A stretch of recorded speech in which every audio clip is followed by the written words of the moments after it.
some point, if you want to continue to be in charge of your life path, you have to step onto a different level of power. The power of being a master manifester. To manifest from a position of your own inner authority. We're no longer going to manifest because we have a vision. We are going to manifest because we are the authority of our reality. This is the year that manifestation stops being something you try to do to something you are being. Because the collective is a bit chaotic. And if you don't claim authority over your direction, someone else will. Cultivating our own inner authority is how you move forward into your desired reality without waiting for your mind or circumstances to cooperate. And that's what we're going to do now. Hi, my name is Allison, and I help you create the life you desire to experience, not from some wishful place, but from the strong place of your own inner authority. And that is what I'm going to teach you to do right now. Let's start with a memory. You're back in high school, and you have to do a book report. Shakespeare's Romeo and Juliet, I'm sure, brings back memories. So you sit down to do this book report, the night before it's due, of course. To write it, do you bring out one of those alphabet charts, like they have in kindergarten? Do you set it on your desk and look at it in order to write your report? Obviously not. No, that is too remedial. You are way beyond needing to reference the alphabet in order to write words. Well, this is exactly what most struggling manifestors are doing. And that remedial chart that they use is the idea that thoughts create our reality. Yes, they do. We know.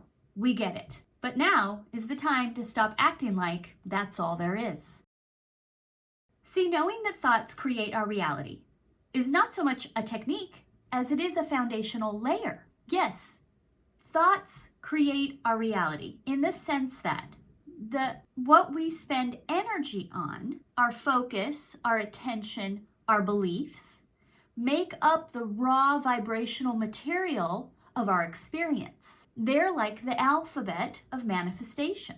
However, just like the alphabet, when I speak, I'm not consciously aware of the letters that I'm using. And when we shift our focus to solidify our self-concept, our identity, our inner authority, thoughts stop being something we focus on because we are coming from, our energy is arriving from this stable point of identity. And it is when we radiate from this reliable identity energy is when our manifestations can become predictable. You can rely on them. In the same way you know that the mail is going to come every day, you begin to trust that what matches you will come to you.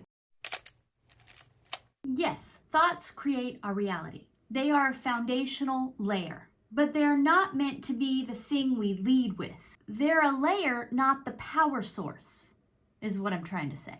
Identity is the power source, and when we focus and lead with identity, with cultivating our own inner authority, the question is no longer, how do I get my thoughts to line up? How can I get my thoughts to be consistent and supportive? We can let that go, and instead the real question is, how do we cultivate the inner authority to allow ourselves to hold this energy even when our thoughts may doubt it? Now, first, it's important that we distinguish what we're not doing here. What we're doing here now in 2026 is not trying to mimic the person who has what we want, their aesthetic, their behaviors, their habits, because that's someone else's ego-based identity. Now, the thing is, that concept can work, but it is not how a master manifester adapts, because copying behavior is not the same as building something internally that can withstand outside pressure. Here's what I mean. Take the story, The Three Little Pigs. You got two houses made out of straw and sticks and one made out of bricks. Now, these are houses. They are livable conditions. The pigs are doing just fine living in their 3 houses. But when the wolf shows up and blows the straw and sticks house down, they fail not because they weren't real, but because they were not built to withstand that pressure. Meanwhile, the brick house is still standing. Not because it wanted it more, but because it was built differently from the start. It was built to last. And this is how every single one of us should go forward thinking about the manifesting process. Ego-based self-concept, identity, traits is the straw house. It works when conditions are calm, when society is stable, but it is too thought-based to withstand outside pressures and uncertainties. Inner authority is the brick house. It does not depend on conditions to be perfect. It doesn't need thoughts and conditions and society to be a certain way in order to survive and thrive. And in the world we're living in, let's be honest, the wolf is at the door. These are not the times to be living in houses made of straw. I want you to be someone who gets what they want. I want you to be successful. That is why I am showing you how to manifest from your own brick house, from your own inner authority. We are not going to sit around and daydream and wait for some benevolent force to grant us our wishes, because it ain't coming. We got to do this ourselves. And good news is, we totally can. So you might be sitting there thinking, that sounds good, but my thoughts are still pretty negative and feeling kind of limited when I think about my manifestation. I can hear someone in the comments saying, once my negative thoughts start spiraling, I can't move on from them. Well, if you want to be a master manifester, we need to fully understand what it is your thoughts are doing and what they're not doing. For example, if I put your favorite food in the whole world in front of you and then told you, you cannot eat this. If you don't eat this, I will give you $10,000. Well, that'd be pretty easy, right? You may want to eat it. You may think a lot about eating it, but I can guarantee you would not eat it because it would be so easy to get that money. Now, why would it be so easy to get that money? Because you are not your thoughts. You are allowed to have thoughts and not indulge in them. In the way that your mind might say, eat it, just eat it, just eat it. It's right there and you're starving. You wouldn't do it because you don't have to. Do what your thoughts tell you to do. It is as easy as understanding that intellectually, and yet very hard to follow through with that emotionally when it comes to something we've habitually thought over years. And what we have to ask is it true?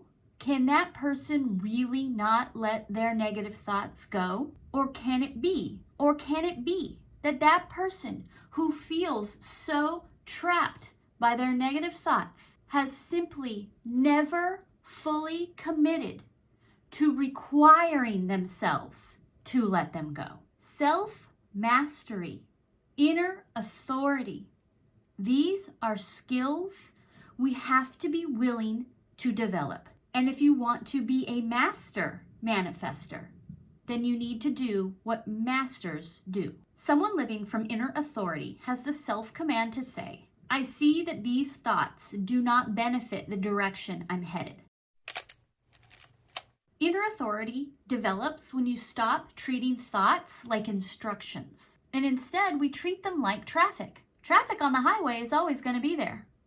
Does it make me late sometimes? Yes. Would I prefer there's not so much traffic? Yes. But none of that has any effect on the direction I'm headed. I don't pull over and abandon my destination because there's other cars on the road. Inner authority is not the absence of negative thoughts. It's simply staying oriented while they exist around you. And we can get good at it by demoting thoughts to a level below our inner authority.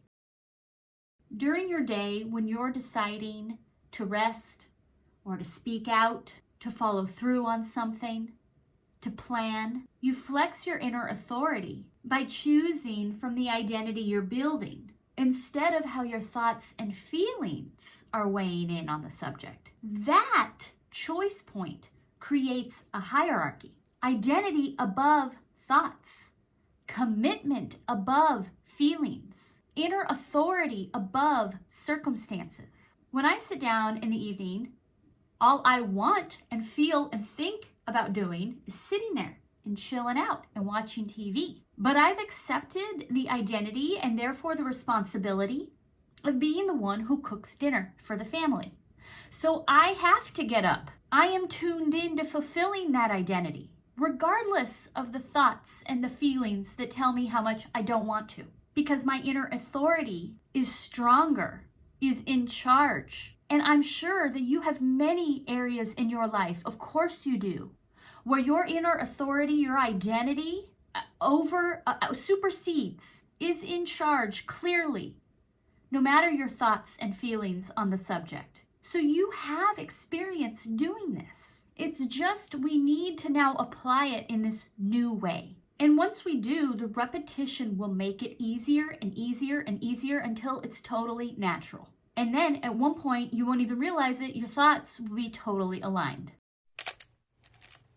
So now, let's finish this by fully coming to terms with what does it mean to embody and hold our own inner authority? And how is it different from every other manifestation technique out there? Your desire is not made up of some random energy. Every desire already contains the information on how to access it. Not instructions on what to do, but on how to be. So the question is, how do we organize our reactions, boundaries, standards, self-trust, and decisions around this embodiment? This is where I'd like to introduce what I call the authority audit. Inner authority is not built by adding more thoughts or affirmations. It's created by getting honest about what is really in charge. At every moment of your life, something is leading. A fear, a habit, an old identity, a need for approval. The authority audit is simply the practice of noticing that without judgment